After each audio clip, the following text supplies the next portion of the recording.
This week's Atlas Brew was yet again a fantastic event full of Sage info, images, and of course, alpha. So let's dive into the latest on this Star Atlas release. What's up? Welcome back to Atlas Theory. Now let's dive into it. I'm actually going to pull up the images that were released.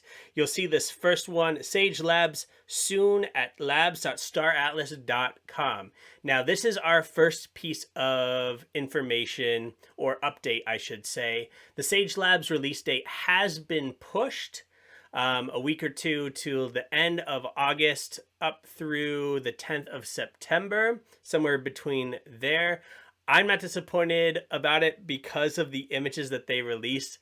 There was a lot of like before and after shots going through the Discord during the Atlas Brew, and it's just so much better. The graphics are just I love it. I love what they're doing. Now, jumping over to the second image that was released, there are 4 in total for the Sage Labs, and then there's also a point sheet we'll look at later for ships. We have our player details and a galaxy ID. The other thing that we will have in Sage Labs that's really cool is we'll be able to attach multiple wallets to one Star Atlas account.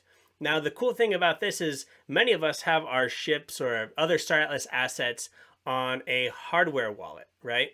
And that needs constant approval, so it's not great to play with. Now you'll be able to attach that hardware wallet and a hot wallet, play with the hot wallet, and give permissions to that hot wallet to use your cold storage ships. Let's go back to this graphic here. We have our sector locations. We have select a sector. This is how we're actually going to move around. We're going to, a majority of the time, be looking at this static map. So it is like escape velocity in the sense of this is the 101 by 101. However, unlike escape velocity, we won't be able to actually move around in it with our ship. But we'll be able to select the sectors and like move in between them, assign fleets to those directions. As we see down below here, we have asset description, we have our fleet names and a status. So fleet name 000 is docked right now. We don't know if that's at the Central Space Station or a Starbase. You can have unlimited fleets in Sage, which is awesome. However, we'll get into an image here later. There will be point values per ship, and each fleet will have a point cap.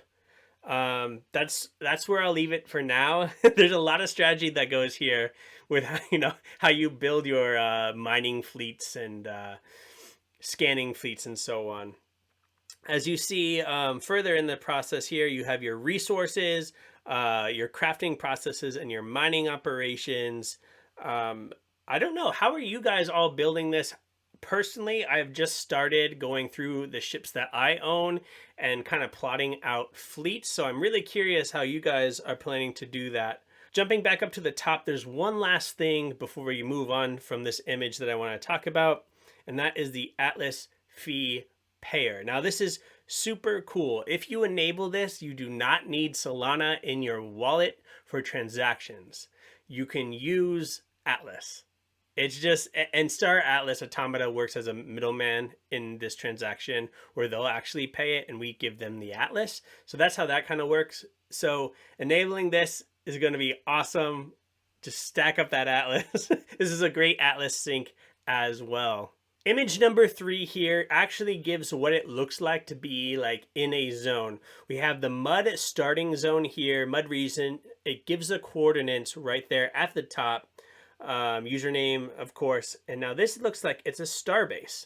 So we can deposit ships to or withdraw ships from this Starbase, Starbase hangar, Starbase crafting workshop, my inventory at the Starbase, and Starbase metadata details. Now, in Sage Labs Starbases, you can have unlimited resources stocked there.